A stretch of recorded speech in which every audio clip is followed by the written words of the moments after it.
A nyní ptákovina ze všech ptákovin, nejptákovinovatější. A představte si, co jste měl dnes v obědu. Představte si, co jste měl dnes v obědu. Knedlíky se zelím kyselým, to koukáte, to jste měl dnes v obědu.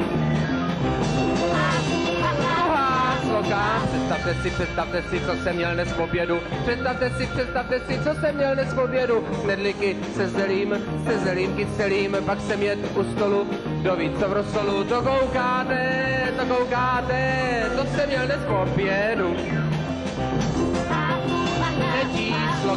Představte si, co jsem měl dnes v obědu. Představte si, co jsem měl dnes v obědu. Knedlíky se zelím kyselým.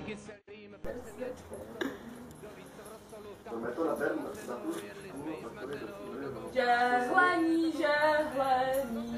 Bylo to samohodno. Konce tomu habesku. Ne, snad to nebude kašel. Bude.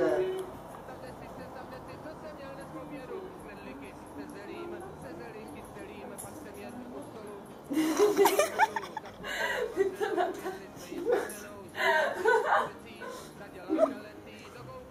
Tak se uděláme nějaký... Ne, to tam nepíšu. OK. Tam píšu.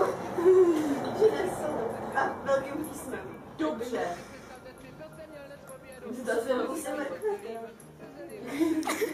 A kusy linky.